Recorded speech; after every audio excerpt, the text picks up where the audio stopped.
play against each other? You know what's funny? I was picked off by Josh this offseason in a charity flag football event. Really? Yep. Yeah, we were playing. What's that? Where?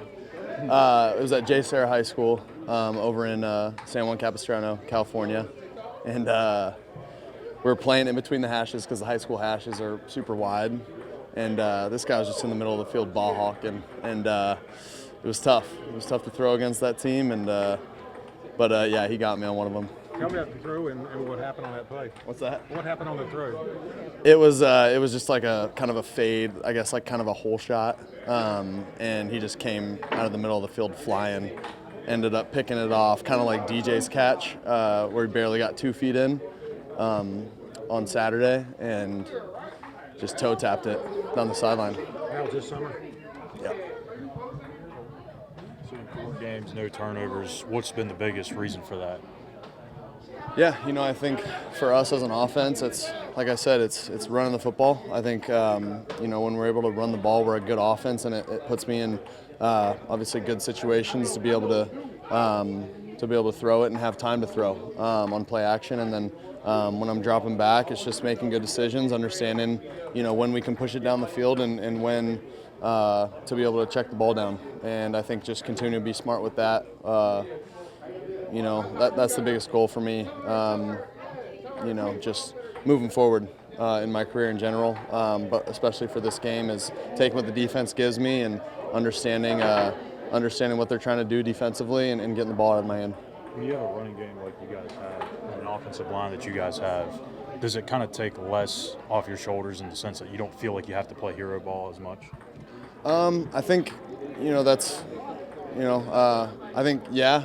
The short answer is it does, but at the same time, I think even when things necessarily aren't going the way that we want them to, I think my mindset should always be just continue to take what they give me and stay patient, because I think when things aren't necessarily going your way, there's going to be, Coach McAdoo talks about it all the time, there's going to be ebbs and flows to games, and when things aren't necessarily going your way, that's the time to be able to,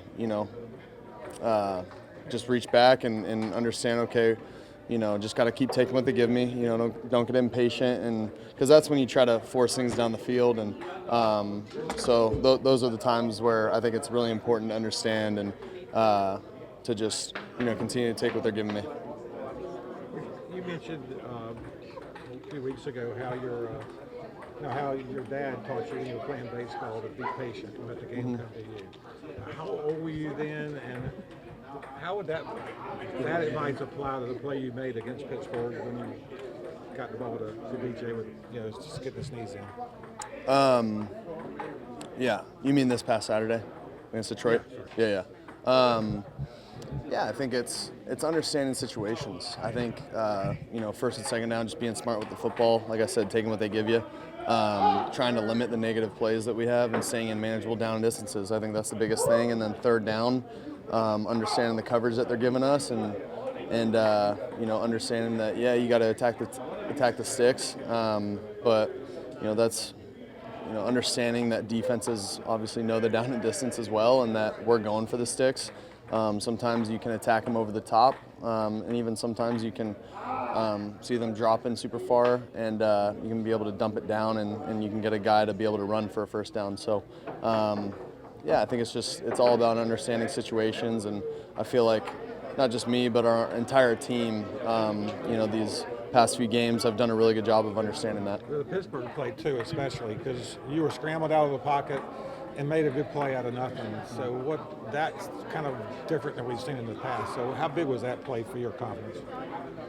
Yeah, I mean, anytime I get a chance to get out of the pocket, that's when, instincts kind of take over and you just kind of make plays. But I think it's still continuing to be smart with the football and being patient. What do you see it from Tampa and what they did on Sunday night late? They had to play the overtime game, but they were still getting after Trace pretty good. Yeah, I mean, it's Coach Bowles, man. He dials up some good pressures, and they have some different coverages, so we got to be ready for it all. And we're excited for the challenge. Obviously, they got a great defense. Like I said, their scheme's really good, but they also got really good players over there as well. So we're excited for the challenge. It's easy to say, don't talk about what's on the line. you guys know what's at stake here? I mean, how do you compartmentalize all of that to just focus on playing the game and executing?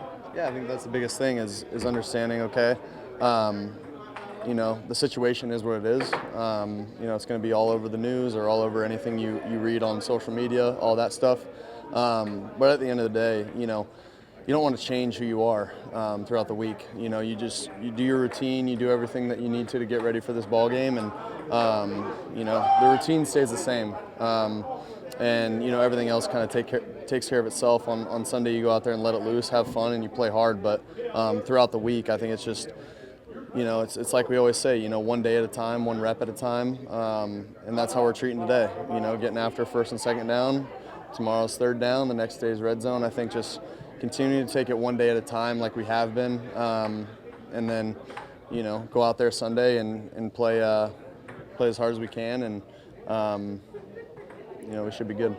Sam, you say a lot of times, you talk about be smart with the ball. Is that almost